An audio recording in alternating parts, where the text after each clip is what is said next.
Em uma sexta-feira comum, no dia 9 de janeiro de 2004, Priscila Vieira Belfort, então com 29 anos, deixou o prédio onde trabalhava na Secretaria Municipal de Esportes e Lazer do Rio de Janeiro, no centro da cidade, por volta do horário do almoço.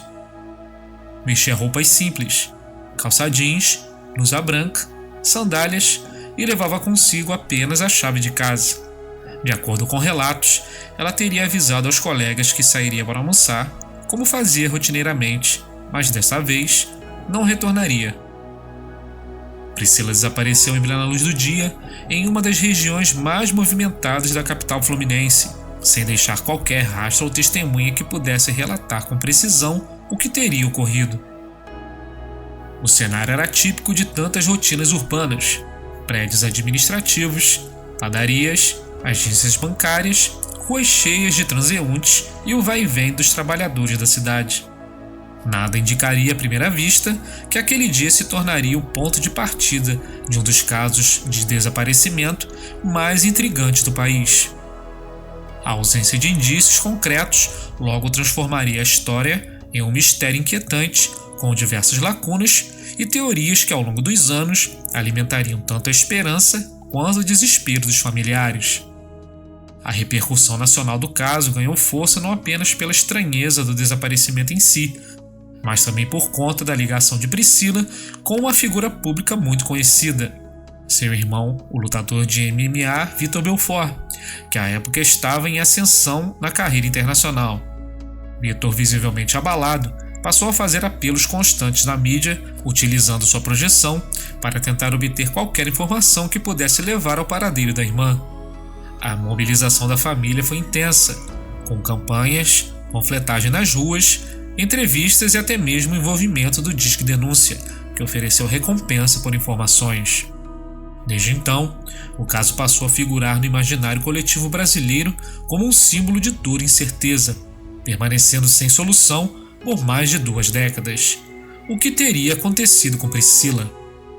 Porque ninguém viu nada, como alguém desaparece no centro de uma das maiores cidades do país sem deixar pistas. Essas perguntas ecoam até hoje, envoltas em silêncio, como um fantasma que ainda ronda os becos e avenidas do Rio de Janeiro. Se você é fascinado por mistérios não resolvidos e casos intrigantes como esse, não deixe de se inscrever no canal e ativar o sininho. Aqui no Mistérios da Meia-Noite, a verdade está sempre à espreita na escuridão. A trajetória do caso Priscila Belfort ao longo dos anos se desenrola como um enredo marcado por expectativas, reviravoltas e silêncio. A construção de uma linha do tempo ajuda a entender como esse desaparecimento se transformou em um dos mais emblemáticos do Brasil contemporâneo, tanto pelo envolvimento da mídia quanto pelas lacunas persistentes da investigação. Tudo começou em 9 de janeiro de 2004, quando Priscila foi vista pela última vez deixando seu local de trabalho, no centro do Rio de Janeiro, por volta do horário do almoço. Segundo relatos de colegas e familiares, ela não levava consigo dinheiro, cartões bancários nem celular funcional. Este, inclusive, havia sido deixado em casa, desligado. A princípio, seu sumiço foi percebido como algo atípico, mas não imediatamente tratado como emergência. No entanto, com o passar das horas e a ausência de qualquer contato ou retorno, a preocupação se transformou em alarme. Entre os dias 10 e 14 de janeiro de 2004, a mobilização da família começou a ganhar contornos públicos. A festa de aniversário da mãe, prevista para aquele final de semana, foi cancelada e os familiares passaram a distribuir panfletos com fotos de Priscila pelas ruas do Rio. Jornais impressos e televisivos passaram a noticiar o caso com destaque, e o nome da jovem começou a ganhar espaço em redes de solidariedade. Neste período, hospitais públicos, institutos médicos legais e delegacias foram vasculhados na tentativa de encontrar qualquer indício do seu paradeiro. A delegacia anti-sequestro assumiu o caso, dada a ausência de informações e a possibilidade de um crime com motivação ainda incerta. Em maio do mesmo ano, o Disque Denúncia anunciou uma recompensa de R$5 mil para quem fornecesse informações que levassem ao paradeiro de Priscila. Essa foi a primeira vez na história do Rio de Janeiro em que uma recompensa foi oferecida em um caso de desaparecimento, o que evidenciava a gravidade e o mistério em torno da situação. A medida visava estimular a população a colaborar com dados relevantes, mas apesar do fluxo de denúncias anônimas, nada de concreto foi obtido até então. Entre os meses de julho e setembro, as investigações tomaram um novo rumo após a prisão de um traficante conhecido como Dão, ligado ao Morro da Providência. Havia denúncias de que ele teria ligação com o desaparecimento, o que levou a buscas em galpões e imóveis da região. Contudo, nenhuma evidência foi encontrada. Dão foi liberado por falta de provas e a linha de investigação acabou sendo enfraquecida. Já em dezembro de 2004 e abril de 2005, surgiram relatos sobre um corpo carbonizado encontrado na região metropolitana do Rio. A notícia provocou uma nova onda de expectativas, mas exames de DNA e perícias forenses confirmaram que não se tratava de Priscila, frustrando novamente os planos da família e da polícia. Foi somente em agosto de 2007 que surgiu uma denúncia considerada à época promissora. Elaine Paiva, presa por envolvimento com uma quadrilha, se apresentou à polícia alegando que teria participado do suposto sequestro de Priscila. Segundo ela, a motivação teria sido uma dívida de R$9.000 contraída pelo então namorado de Priscila com o tráfico de drogas. Elaine forneceu nomes, locais e até uma descrição do que teria ocorrido, incluindo o local onde o corpo teria sido ocultado em um sítio em São Gonçalo. Ossadas chegaram a ser encontradas na propriedade, mas após análise foi descartada qualquer ligação com a jovem. Nenhuma das acusações feitas por Eliane foi confirmada por provas materiais e os indiciados foram liberados. Em 2012, a pressão pública e o ativismo da mãe de Priscila resultaram em uma conquista institucional: a criação da Delegacia de Descoberta de Paradeiros, DDPA, um órgão específico para tratar de casos de desaparecimentos que até então eram conduzidos de forma pulverizada entre diferentes departamentos policiais. A nova delegacia passou a funcionar como ponto central para a coordenação e acompanhamento de casos como o de Priscila, mas mesmo com essa estrutura, pouco avanço concreto foi feito nos anos seguintes. Em 2022, o estado do Rio de Janeiro lançou um sistema de notificação emergencial chamado Alerta PRI, inspirado em sistemas internacionais como o Alerta Amber nos Estados Unidos. O projeto, que levou o nome de Priscila como símbolo da causa, buscava mobilizar a sociedade de forma rápida em casos de desaparecimentos recentes. No entanto, o sistema foi brevemente interrompido e não chegou a se consolidar como política pública permanente. A virada mais significativa dos últimos anos ocorreu em setembro de 2024, com a estreia da série documental Volta Priscila, lançada pela plataforma Disney+. A obra reacendeu o interesse público e jurídico sobre o caso, trazendo entrevistas inéditas, reconstituições dos acontecimentos e novos questionamentos sobre a conduta da investigação original. A comoção gerada foi tamanha que o Judiciário do Rio de Janeiro determinou a reabertura do inquérito, mesmo após 2 décadas de paralisação e arquivamentos. No período de 2024 a 2025, o caso ganhou novo fôlego com o surgimento de um informante anônimo que procurou as autoridades. De acordo com reportagens, esse indivíduo não tem relação com os personagens envolvidos anteriormente, o que dá à nova linha de investigação um caráter inédito. Por questões de sigilo, não foram divulgados detalhes, mas fontes ligadas à polícia afirmam que as informações repassadas estão sendo cuidadosamente analisadas, cruzadas com documentos antigos e podem representar um avanço real. Mesmo que a responsabilização criminal já esteja prescrita, há um novo objetivo: descobrir a verdade e oferecer um desfecho à família. Ao longo de todos esses anos, o desaparecimento de Priscila Belfort deixou não apenas perguntas sem resposta, mas também marcas profundas em um sistema que, por vezes, falha em proteger, investigar e esclarecer. A cada nova pista, renasce uma centelha de esperança e a possibilidade de um dia encontrar a verdade por trás daquele inexplicável sumiço numa tarde comum no Rio de Janeiro. Compartilhe esse vídeo com seus amigos que também amam explorar o inexplicável. Quem sabe juntos, vocês não desvendam o próximo grande mistério. Ao longo de mais de 20 anos desde o desaparecimento de Priscila Belfort, diversas hipóteses foram levantadas pelas autoridades, pela imprensa e por familiares. Algumas se sustentam por um tempo, outras foram descartadas por ausência de provas. No entanto, mesmo após décadas de buscas, várias perguntas continuam sem resposta, deixando lacunas abertas que dificultam qualquer tipo de conclusão definitiva. A seguir, aprofundamos as principais linhas de investigação e os pontos obscuros que ainda envolvem o caso.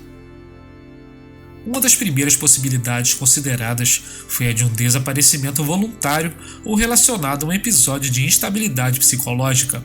Priscila, segundo relatos da própria família, convivia desde a adolescência com um quadro clínico de transtorno bipolar, que incluía fases de depressão severa e momentos de desorientação.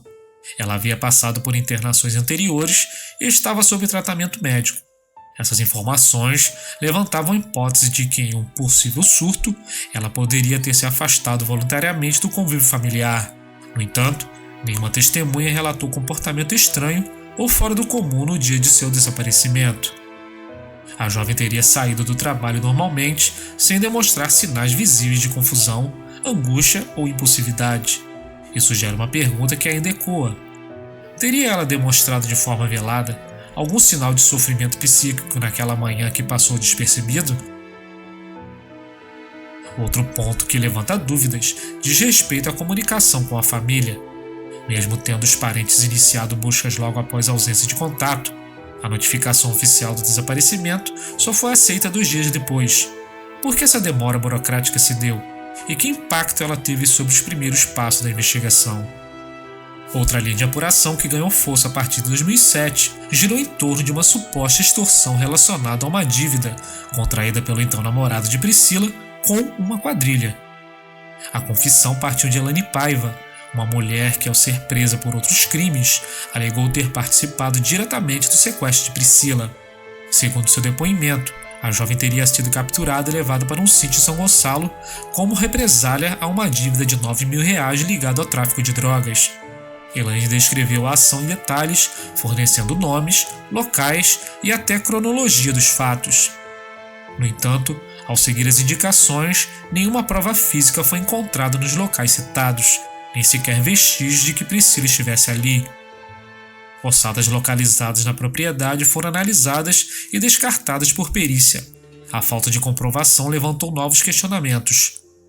Por que Elaine, sem histórico criminal anterior, assumiria espontaneamente o envolvimento em um crime tão complexo e grave? Estaria dizendo a verdade ou tentava proteger outros envolvidos? Ao todo, 6 pessoas chegaram a ser presas com base em seu depoimento, mas todas foram soltas logo depois por falta de provas.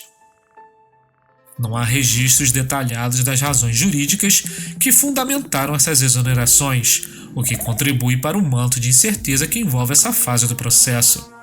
Paralelamente, houve questionamentos quanto ao possível envolvimento do namorado de Priscila, que trabalhava no mesmo prédio que ela no centro do Rio. A proximidade física entre os dois naquele dia torna inevitável a pergunta: por que ele não acompanhou no horário do almoço, como eventualmente já teria feito em outras ocasiões? Além disso, o namorado se recusou a participar da série documental Volta Priscila, alegando motivos pessoais. O pai dele, segundo consta em reportagens e rumores da época, era um político influente, o que levantou especulações sobre uma possível blindagem institucional, capaz de interferir nos rumos da investigação e no aprofundamento de certas suspeitas. Embora nenhuma prova concreta sustente essa tese, a ausência de respostas sobre a conduta do namorado naquele dia e a falta de esclarecimentos públicos alimenta o imaginário coletivo e a indignação da família. Outro aspecto que chama atenção é a fragilidade no trabalho pericial e da coleta de vestígios físicos. Mesmo após prisões e buscas em imóveis, nenhuma evidência material consistente foi produzida ao longo de décadas. A própria mãe de Priscila declarou em entrevistas que as ossadas apresentadas como possíveis pistas eram claramente de animais, o que indicaria falhas graves na condução investigativa. Essas falhas comprometem a credibilidade de etapas importantes do processo e dificultam a construção de qualquer linha sólida de reconstrução dos fatos. Como é possível que, após tantos anos, nenhuma peça de roupa, objeto pessoal, DNA ou testemunho ocular tenha surgido com mínima confiabilidade? A investigação parece ter esbarrado repetidamente em becos sem saída, sem avanço forense ou probatório significativo. Por fim, existe uma questão mais profunda e angustiante, que mesmo sem ser oficialmente adotada como linha de apuração, permanece viva no coração da família. E se Priscila ainda estiver viva? Essa hipótese, embora improvável sob o ponto de vista estatístico, após mais de 2 décadas de ausência, não é completamente descartada, especialmente diante da ausência de qualquer confirmação sobre seu paradeiro. Não há corpo, não há prova conclusiva de que sua trajetória foi interrompida. Em muitos desaparecimentos, o tempo transforma a incerteza em dor irreparável, mas no caso de Priscila, a reabertura do inquérito e a chegada de novas informações anônimas alimentam a esperança de um reencontro ou, ao menos, de uma resposta final. Cada uma dessas hipóteses, perguntas e omissões formam as peças de um quebra-cabeça que até hoje resiste em se encaixar. O caso de Priscila Belfort não é apenas um mistério policial, é um retrato das fragilidades institucionais, das lacunas emocionais deixadas pela ausência de respostas e da perseverança de uma família que se recusa a aceitar o silêncio como desfecho. Se esse mistério mexeu com você, deixe seu like. Isso nos ajuda a continuar trazendo histórias que desafiam o entendimento e alimentam um desejo pelo desconhecido. Após anos de estagnação, o caso Priscila Belfort ganhou um novo fôlego a partir de setembro de 2024, com o lançamento da série documental Volta Priscila, produzida pela Disney+. A repercussão do documentário foi imediata, alcançando a audiência nacional e gerando uma nova onda de comoção pública. Com entrevistas inéditas, reconstituições minuciosas dos acontecimentos e questionamentos sobre os possíveis erros e omissões cometidos durante as fases iniciais da apuração, a série trouxe o caso de volta ao centro do debate, não apenas nas redes sociais, mas também no sistema de justiça. A mobilização popular e o impacto da série foram tão significativos que o Judiciário do Rio de Janeiro decidiu ainda em 2024 reabrir oficialmente o inquérito sobre o desaparecimento de Priscila. Essa reabertura, no entanto, ocorre dentro de um novo contexto jurídico. Em janeiro de 2024, completavam-se 20 anos do desaparecimento, o que, segundo a legislação brasileira, marca o fim do prazo de prescrição criminal para a maioria dos possíveis crimes relacionados ao caso. Ou seja, mesmo que culpados venham a ser identificados agora, não poderão mais ser responsabilizados penalmente pelos atos praticados em 2004, salvo em raras exceções previstas em lei. A investigação, portanto, não tem mais como objetivo formal a punição, mas sim a descoberta da verdade e a reparação simbólica para a família, um gesto de dignidade diante da ausência de respostas por 2 décadas. Foi nesse novo contexto que surgiu, entre o final de 2024 e o primeiro semestre de 2025, uma nova testemunha anônima, cujas informações foram consideradas suficientemente relevantes para justificar diligências complementares. Trata-se de um informante sem qualquer vínculo aparente com os investigados anteriores, o que representa uma possível quebra de padrão em relação às linhas esgotadas no passado. Fontes ligadas à investigação revelaram que essa pessoa apresentou detalhes inéditos, nomes e locais que até então não haviam sido mencionados em nenhuma etapa do inquérito. A Polícia Civil passou a trabalhar com cautela, cruzando esses dados com documentos antigos, registros telefônicos, arquivos de localização e até mesmo depoimentos da época, tudo na tentativa de verificar a veracidade das novas pistas. Apesar do sigilo que envolve as diligências atuais, sabe-se que há uma força-tarefa mobilizada especialmente para esse cruzamento de informações e que o Ministério Público acompanha os desdobramentos de perto.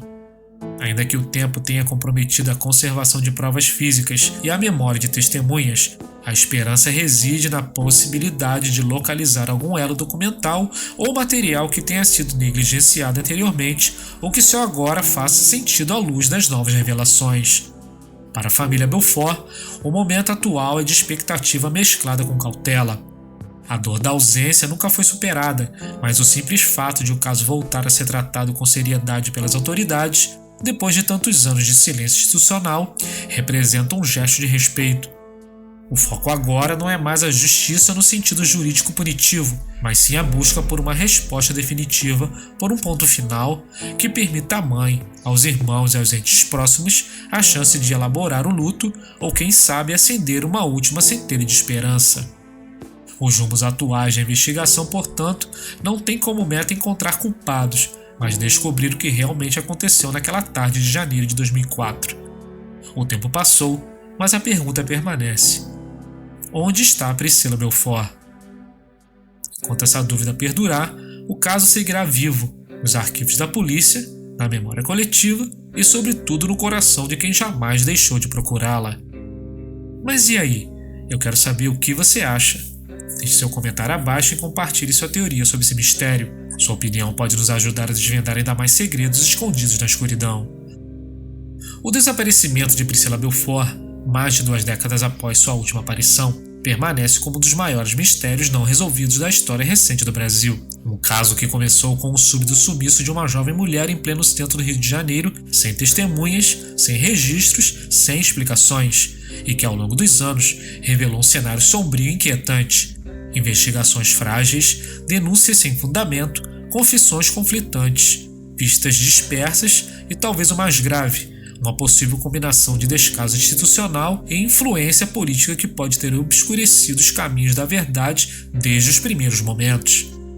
As falhas no percurso investigativo são evidentes. A lentidão na atuação policial nos primeiros dias, momento considerado decisivo em casos de desaparecimento, já comprometeu o início das buscas por pistas sólidas. A ausência de vestígios forenses, a falta de investigação de possíveis locais de interesse e a condução de investigações com base quase exclusivamente em depoimentos frágeis contribuíram para a perda de oportunidades cruciais.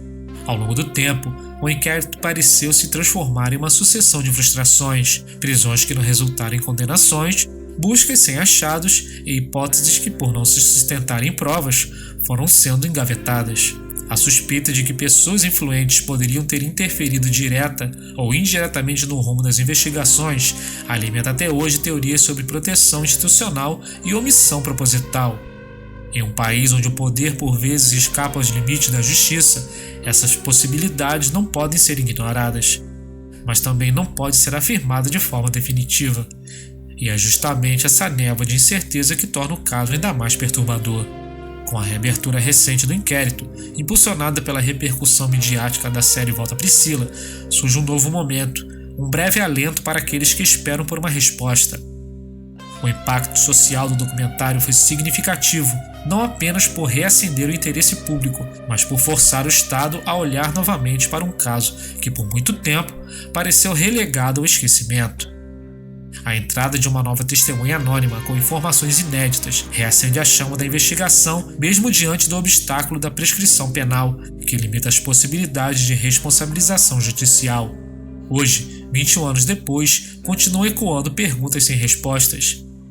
O que realmente aconteceu com Priscila Belfort naquela sexta-feira de janeiro? Teria ela sido vítima de uma armadilha construída silenciosamente? Ou teria optado, em um momento de fragilidade, por sumir do próprio mundo? Existe a mínima chance de que esteja viva, vivendo sob outra identidade ou em alguma condição extrema de isolamento. As possibilidades são muitas, mas as provas são poucas, e o tempo, implacável, segue apagando rastros e silenciando testemunhas. A verdade, se um dia vier à tona, talvez não traga consolo, mas trará encerramento. Para a família Belfort, para os investigadores que ainda acreditam em justiça e para uma sociedade que precisa acreditar que o desaparecimento de uma pessoa não pode ser simplesmente engolido pelo cotidiano. O mistério em torno de Priscila não é apenas a ausência de uma resposta, é o reflexo de um sistema que, quando falha, transforma vidas em perguntas eternas. E até que a última peça desse quebra-cabeça seja colocada no lugar, o nome Priscila Belfort continuará pairando como um lembrete incômodo de que a verdade às vezes não desaparece, apenas espera o momento certo para ser encontrada. E assim, mais um enigma se junta à nossa coleção de mistérios insondáveis. No próximo episódio, continuaremos nossa busca por resposta nas sombras. Até lá, mantenha sua mente aberta e os olhos sempre atentos, porque o desconhecido pode estar mais perto do que você imagina. Nos vemos na próxima meia-noite.